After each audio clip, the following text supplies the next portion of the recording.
Vous avez tous vu ces images de gens à leurs fenêtres en train de faire de la musique. Sur les réseaux, les chansons en lien avec le coronavirus pullulent.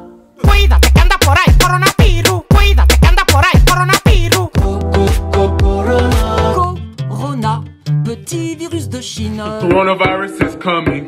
Coronavirus is coming. La musique est en train de jouer un rôle social majeur en ces temps de crise, que ce soit pour nous divertir, pour nous informer ou nous réconforter. It's Corona time. Hey, it's Corona time right now. Depuis que les autorités ont limité les rassemblements publics, toutes les manifestations musicales ont été annulées ou reportées.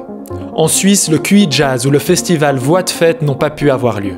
Aux États-Unis, le festival Coachella a été reporté au mois d'octobre.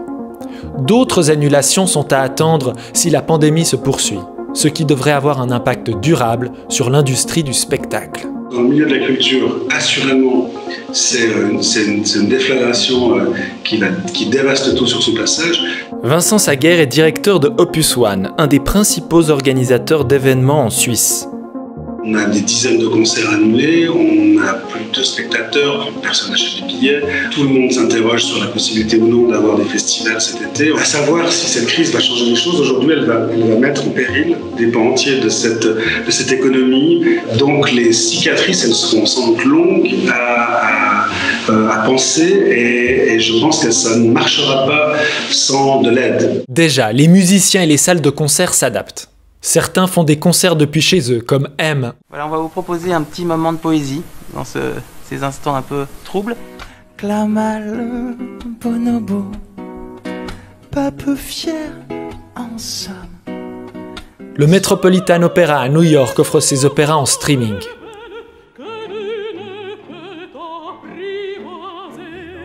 Les musiciens sont tellement amenés à chanter sans public que l'émission de la RTS 120 minutes en a fait une parodie. On a pu faire notre concert mais sans public, sans public, sans public, en tentant de tenir la boutique avec nos chansonnettes. On a pu faire notre concert mais sans public, sans public, sans public, en disant des ça va pathétiques, dans une salle vide sans acoustique. Mais c'est la musique depuis les balcons qui a le plus marqué les esprits. Cette tendance apparue en Italie est aujourd'hui répandue dans le reste de l'Europe. Et selon l'ethnomusicologue Fabrice Contry, qui étudie les musiques traditionnelles, tout ceci n'a rien de nouveau. L'une des particularités des musiques dites traditionnelles, eh bien, elles se produisent dans le quotidien. Elles sont faites pour être jouées dans des contextes finalement assez similaires à ce que l'on voit en ce moment. Là, ce sont les balcons. On joue pour l'éveiller, on joue pour faire danser les gens, donc on joue dans la rue. Il n'y a pas forcément ce rapport au ticket que l'on paye pour rentrer dans une salle, la place assise, des gens statiques.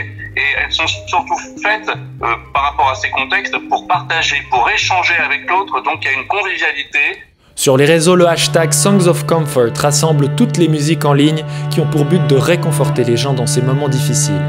Alors on dit souvent que la musique réconforte, ce n'est pas tant la musique que le rapport musicien-musicienne et celles et ceux qui écoutent, ceux qui font la musique. C'est ce rapport qui crée l'énergie et qui fait que la musique est un langage parce qu'elle permet de réunir, de créer des liens entre les individus. La musique permet également de faire passer des messages de prévention.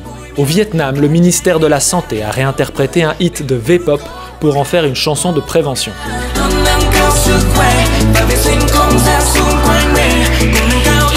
Elle s'accompagne d'une chorégraphie pour montrer aux jeunes comment bien se laver les mains.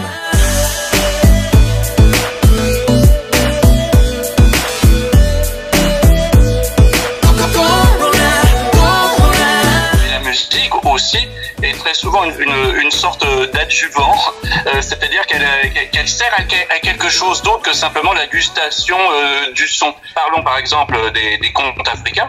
Les contes africains ne peuvent pas traditionnels, ne peuvent pas se passer de la musique, et la musique aide le conteur à mémoriser tout ce qu'il a à dire, mais aussi il aide à faire passer le message et à faire à ce que les auditeurs mémorisent le message.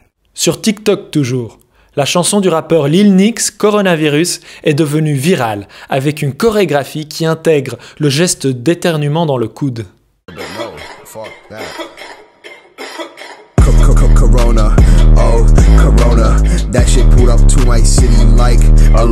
Alors, pourquoi est-ce qu'on fait de la musique depuis nos balcons et sur les réseaux sociaux? Eh bien parce qu'en cette période de confinement, la musique, plus encore que les mots, permet de créer du lien social.